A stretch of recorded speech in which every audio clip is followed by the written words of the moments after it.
Okay, good afternoon, everybody. Good to see you. I'm in North Carolina and you're in Florida. Well, both sessions have to do with higher education and as a pianist, finding employment in higher education. So many of you may have that as a goal. Some of you may have that as a specific goal. Some of you may not be thinking about that goal yet, and others may not have even thought about it at all. But what I want to talk to you a little bit as a pianist and as a dean is what is higher education like for the pianist and what are some opportunities? And of course, I have my perspective here is sort of colored by the experiences I've had. Every school is different. Of course, every pianist is different and every faculty position is different. But I hope you'll find some information here that you that will help you as you try to make this journey or even thinking about this journey. And so this lecture is going to be called The Journey to a Career in Higher Education. Is it worth the trip? And this is changing greatly by the minute. Now, I'll give away the plot line and say, yes, it is worth the trip. But I want you to know about what you encounter as part of the trip, and we'll see what you think at the end. So I'm a pianist. I'm the dean of the Hayes School of Music at Appalachian State University. I have DMA in piano performance from Eastman, a master's in piano performance from Northwestern, and a bachelor's of music and piano performance from a small school in North Carolina called Mars Hill. And I'm currently the dean at Appalachian State University. So to give you a little context, our university has 20,000 students total. So the university is 20,000 students. It's a fairly large state public university. And of course, there are also private universities. Each one has different and has some unique sort of identity issues and some unique elements for musicians to consider. And on the right of the screen, on the right of my screen, is the Hayes School of Music. We have about 400 students in the Hayes School of Music, mostly undergraduate students in the Hayes School of Music. And we're the smallest division on the campus, smallest academic division, but we're an independent division. So we don't have a place in another college. I report directly to the provost, and we have a school that's independent of the rest of the university. So let's look first a little bit at what college faculty typically do. And you will, again, some of you are closer to this journey than others. Some of you are thinking about this over the long term. I hope if you're younger and you're thinking about this over the long term, I'll send this PowerPoint to Ms. Pennies and she can share it with you so that you can keep it in your files. And if any information is helpful to you over the long term, that would be fine. So faculty productivity has really three parts in every school in the country. This is pretty much true in every school in the country. There's a teaching component. There's a scholarship proponent, which is professional development or creative activity. Typically, as a pianist, you might find yours in creative activity, though you might delve into some of the other realms of this work as well. And then service is a component. Now, we have what we call Research One universities, where the scholarship and creative activity becomes the number one component of this work, the most important component of this work. And that's a school like the University of Rochester is a Research One institution, and the research and creative activity and scholarship are the lead component here. But most schools you'll find have teaching as their main component of the faculty workload. So you'll have a higher teaching load, less expected in creative activity and scholarship, and service has been a part of the faculty profile that has grown larger and larger and larger over the years, and so large that some people have decided that it's probably not worth it to think about having a faculty position. So let's look at one person's journey, and you may have trouble reading this small print, so I won't read it to you specifically word for word, but I will kind of help you read it since you're sort of at a distance. I was looking on a blog the other day, and there was an interview with someone who had just left their faculty position in higher education after 17 years of teaching. So they had gotten their degrees, they had gotten a doctoral degree. This happened to be a composer, but this this profile is typical of many, many people in higher education at this point. He had taught for 17 years. He taught at the collegiate level in 4 different institutions. He was a tenured associate professor, and he said he was convinced that it was increasingly difficult environment in which to pursue a creative life. The constant demand to not only teach and conduct research, but also act as a camp counselor, psychiatrist, administrative jack of all trades, recruiter, financial aid liaison, tech guru, and more, and all for low pay wore me down. And I really like the second sentence. He said, academia is a situation in which you feel like you're doing the thing. And in our case, that thing might be playing the piano. And without actually doing the thing, you're doing the thing adjacent to the thing. So you're doing a lot of service, a lot of teaching, a lot of other activities. However, I do think, and that's probably material for a third lecture, you can craft this to make this the artistic position that you might want to have. I think it takes some crafting, it takes some strategy, it takes some intention, it takes some thoughtful work, but you can be very satisfied in the higher education position in spite of all of these issues that we're encountering, especially currently. But this person said, I simply got to the point where I would rather deal with the stress of an irregular paycheck than living in a simulacrum of a creative life. So he decided to go and be his own entrepreneur. He's a composer, so he's writing some, playing some, doing workshops, teaching some private composition lessons. He's decided to try this out. And so far, this is working well for this particular person.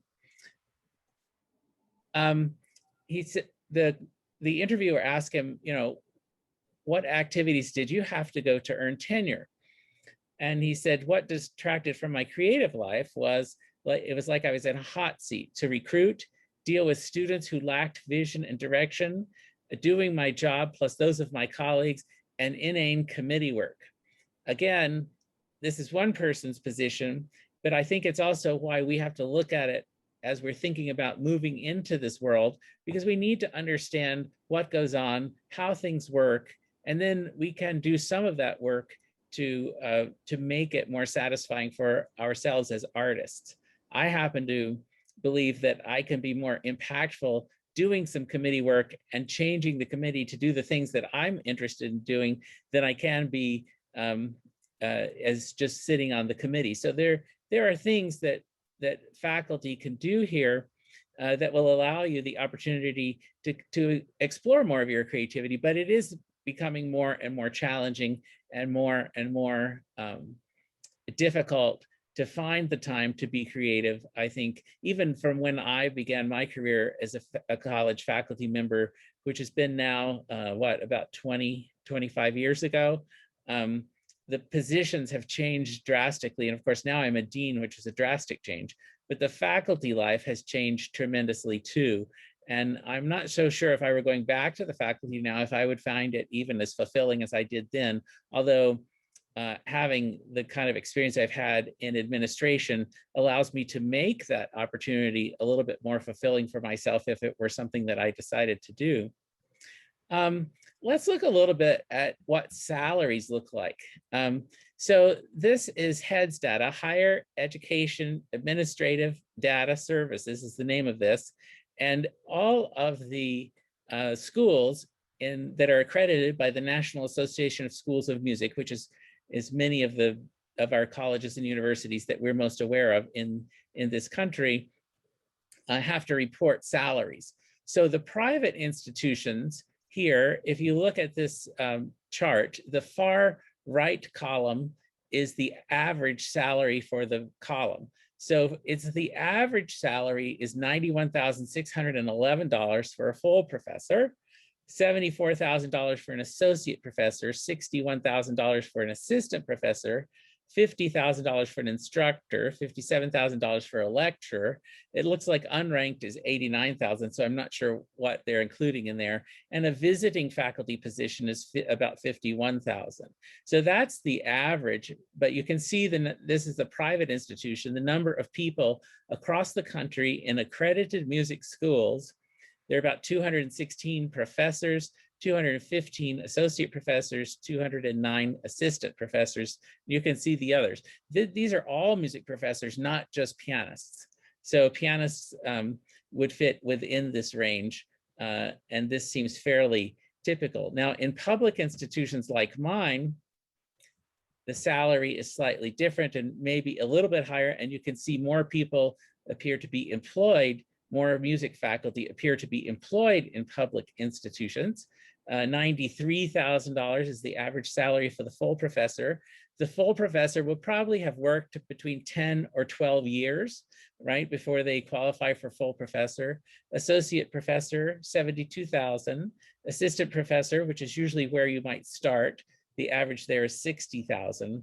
Instructor is a non-tenured faculty member generally for about $49,000, and a lecturer $53,000.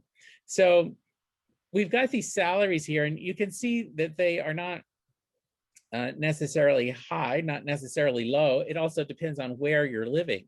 In Boone, North Carolina, we have a very, again, the university is about 20,000 folks, and we are offering starting faculty about equal to this assistant professor salary, about $55,000. But the average apartment in Boone is a rental of about $2,500 a month, and the average house price is $400,000 or $500,000.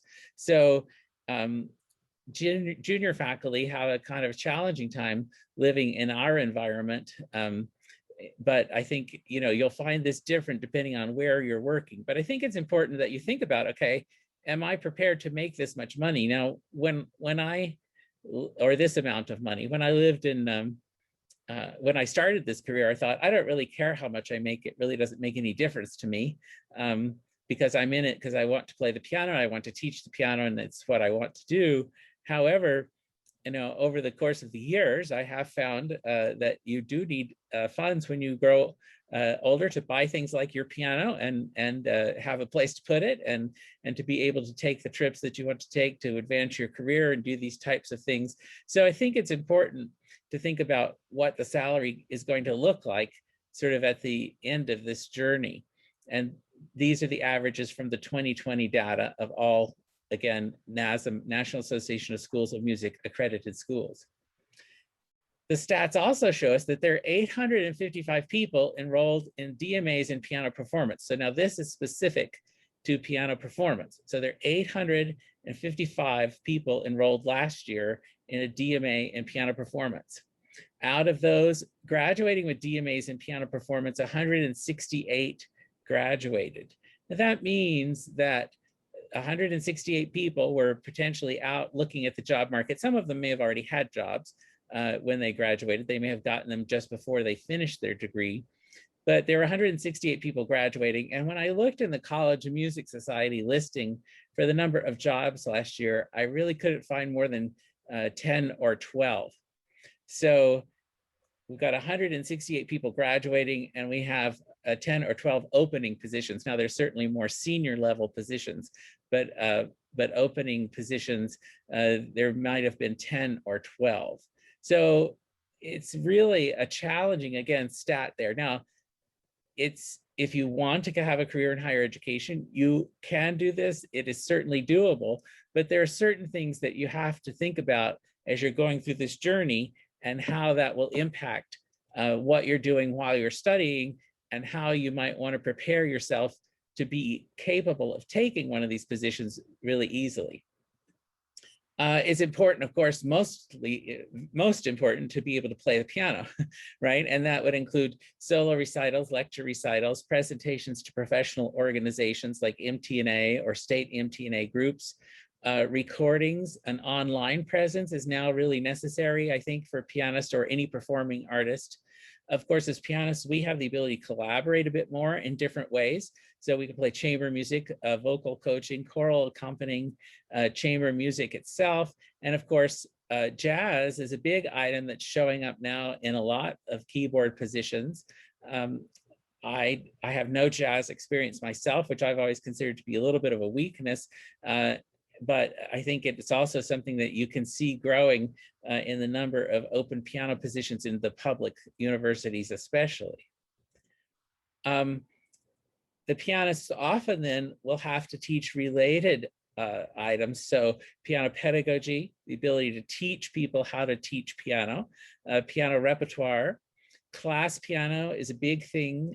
Piano for music therapy and music education, those areas require special keyboard skills, and we need to know a little bit about those, score reading, and of course, accompanying courses. So these piano related items, you're probably enrolled in some of them. If you're already in an undergraduate degree or a graduate degree, you'll likely take a piano repertoire. These are important courses, and when you're taking them, it's really important to go through them and use them and take good notes. I still have my piano repertoire notebook from when I took piano repertoire at Northwestern years and years ago. And when I teach piano repertoire, I use that as a resource because it was an excellent course. And I'm able to do that because I was able to do that fairly easily the first time I had to do it. In smaller schools, you're going to find that these courses have generally pretty low enrollment. So you might be the only pianist on the faculty. And so if you have a piano performance major who needs piano pedagogy and piano repertoire, in addition to teaching the lessons, you're probably going to be the one that has to teach the piano pedagogy and repertoire. In a larger institution, if you have a different type of faculty structure, there may be somebody assigned to do this, and they have maybe a class in this, certainly like at a place like Eastman, Northwestern, where there are more pianists in the performance track. These are fuller classes. In smaller universities and colleges, these would be smaller. Class piano is really critical. I would encourage all of you at some point to really think about having some class piano teaching experience. And if you can't get it as a TA, like a graduate assistant or something of that nature, it would be really good to volunteer, even if you have to volunteer to get it, to try to assist in teaching some class piano. Almost every job description that I looked at over the past year has class piano engaged in it. And if it doesn't have class piano as part of the job description, you may likely be mentoring someone who will have to teach the class piano. So you'll need to know something about it.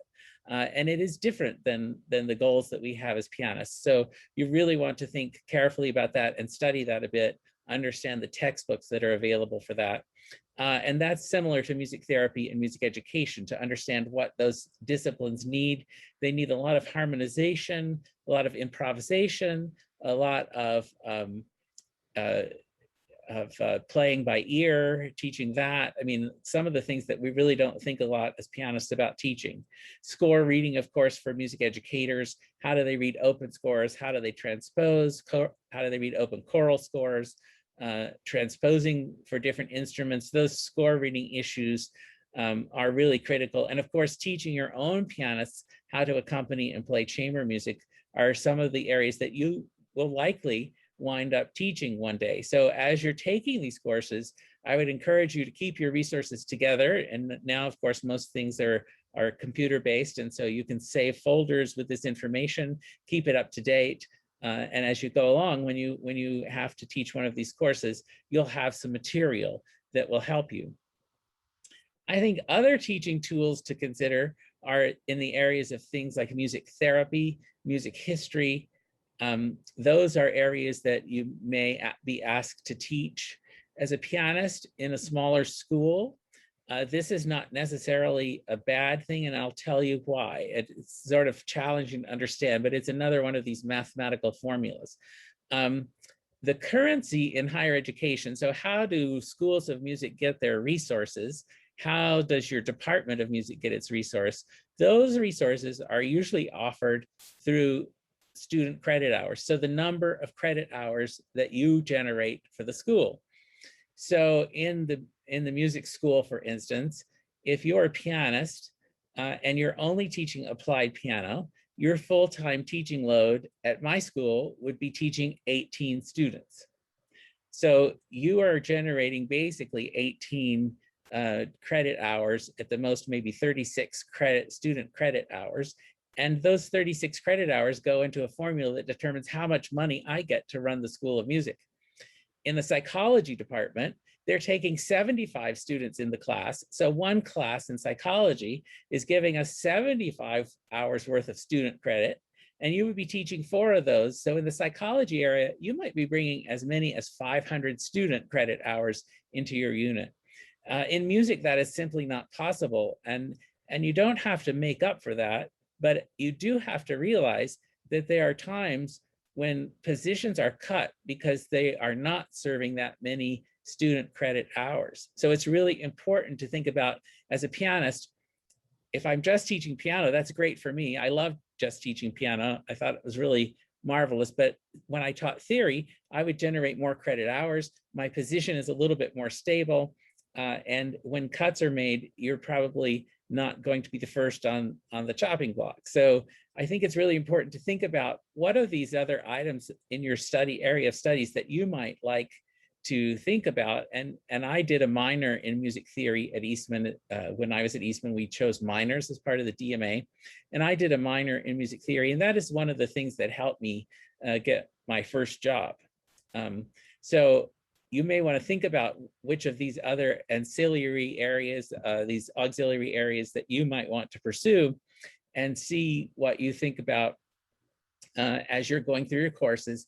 Can you get it at my school, for instance, in the master's degree, we have a certificate in theory pedagogy. And so you can take a few courses, get a certificate in theory pedagogy with your master's degree in performance. And that gives you the opportunity to think about a secondary area to teach. While you're doing that, though, I do advise you to think strongly about making sure it is related to your performance work. So trying to make sure wherever you can, you're analyzing the pieces you're playing, or you're really thinking about repertoire that you might be using a lot as a teacher. Things of that, where you can kind of find intersections and commonalities are the best opportunities. General education courses are those courses that will allow you to teach a large number of students.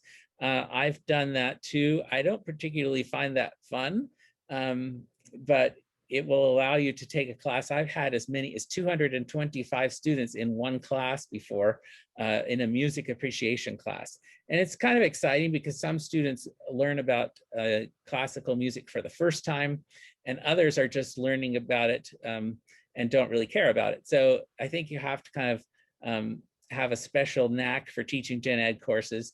I've taught them, they are interesting in some ways, but it does help you kind of, as a pianist working in higher education, think about how you can take more students and have a broader student course, student credit hour profile. And of course, some of you may have a bit of music education background or music therapy background, music industry studies background, or composition background, which might allow you to think about how you want to add that into your instructional role. You'll see many job descriptions, and we'll look at some job descriptions next week, have these specified in them. Others don't. So it's just sort of depends on, again, what you're applying for and what your interests are. In that area of scholarship and creative activity, a lot of what you'll be doing in that area would be performances, of course, live performances. Recordings are becoming more and more critical as a part of this. Podcasts, media performances. Of course, you'll want to have a website that has examples of your work on it as an artist. If you have another area of expertise like the theory or history, you want to make sure that you do a little bit of work in that area, like a presentation that was analyzing a piece, or a lecture recital on the history of certain set of compositions, something of that nature that would allow you to have something to advance in this area. Writing and scholarship are sort of challenging. I often wish at Eastman that I had written at least a dissertation or a thesis of some kind, because in some schools you'll find that writing is kind of the currency for this scholarship and creative activity, and that you need to write a little bit in order to get tenure. Others, you can play and simply do musical things, and that would be fine. It just depends on the school that you're in. But if you have the opportunity to write I've saved several of the papers that I've written, and some of the writings that I've had published since then come out of those papers. So if you have a chance to save some writings that you've done and expand them for a publication, that gives you another opportunity to think about using the tools that you've packed again in this kind of suitcase on this journey. Conducting, of course, is another way that you can kind of advance your scholarship and creative activity if that's of interest to you as well. Service is kind of that big category where it's all other things are involved. And so a college faculty member it really has a lot of activity to do in service. But again, I always tell my faculty members, this service needs to be closely related to your goals as an artist, as a musician, and as a teacher. So you may want to have memberships in professional organizations like MTNA. You may want to think about how your unit of music operates and have some opportunity to volunteer or do some work in the organization of that. Committees and task forces. Try to take the committees and task forces that are of interest to you. And it could be the case that none of them are of interest to you, but you may need to think about which ones might be the most interesting for you and what could you get out of it. So for instance, in my first job, I was on the performing arts series for the college and was able then to invite some of my colleagues and former teachers to come and play. And that gave me the opportunity to do something that I really wanted to do in the committee structure. Accreditation, of course, the National Association of Schools of Music is our main accreditor, and working in that can be a service area. Developing new curriculum programs, advising students, evaluating students and programs. Auditions are always a big part of the music faculty life. You'll find many hours spent in auditions, and notice how I put recruiting in fairly large letters because recruiting is a critical part of the college college faculty experience, and it's becoming even more. The college population of the Northeast over the last several years has dropped by 40%. So in the Northeast, the population dropping by 40% created a shortage of students that were college age. And so recruiting became more and more important. And while scholarship funds can help doing some recruiting, they can't do all of the recruiting for you. And not all of these schools have generous scholarship profiles in order to help you recruit. So you have to really make it, your studio have a brand. It has to kind of have a feel. You have to get to know people through these professional organizations so that you know the teachers, you know the students, and you know the folks that will be sending you students. A lot of recruiting is involved in performances, sample lessons, summer activities like teaching at workshops, camps, things of that nature. The relationships with your piano teachers are critical, both those that you have had in the past and those that you know that are colleagues around you. Competition, adjudication, and relationship with peers is critical. Your peers will be the people that might likely send you students. So it's really critical to begin thinking about who your peers are, staying in touch with them on both a professional and a personal basis, and keeping those relationships strong so that you have a good network of people to get some ideas from. Recruiting, again, I can't tell you how important this is. It's in almost every job that's listed in the College Music Society or the Chronicle of Higher Education. Being able to bring students into your studio is critical, and students will come if you're a good teacher, if you're able to articulate what you do as a teacher, if you're able to articulate what you do as a player and artist. So I think there are certainly ways to recruit, but it is challenging. And it is kind of a one-on-one thing. You have to meet many, many students to recruit them. After we're almost finished here. And so afterwards, we'll take a couple of questions. The post-pandemic themes, after we've had this pandemic, my faculty found a year and a half ago that we had to shut everything down and everything they did had to be done online. I would have thought with the music faculty that that would almost be paralyzing and impossible. And it was not paralyzing, and it was not impossible. It didn't achieve necessarily the goals that we might have fully achieved before, but it also allowed us to achieve some new ideas and do some new things. But now that we've come through, or we're coming through, hopefully sooner than later, the pandemic, the technology is going to stay with us. And so as pianists, it's going to be important that you think about online teaching. How might you accomplish some of that in the lessons that you're teaching, or some of those courses like pedagogy or keyboard literature, hybrid teaching online and in person. These are going to be big things to continue to think about. And as you are going through your own coursework, it would be interesting for you to think about, how could the faculty that I'm getting this from do this online? How could this be done in a different way? Diversity, equity, and inclusion will be a big issue for us for many years to come. How do we provide a diverse and equitable environment for everyone to study? And if we talk to underrepresented students in our studio, what will they say to us? How will they feel like they've been treated by the colleagues in the studio? And different universities, again, will have different profiles. Some profiles will have quite a diverse population. The Appalachian State University, which is fairly rural, has a student population that's about 20% diversity. And in the music department, we've been able to have a population that's closer to 25% diversity. So this will be an important thing to think about.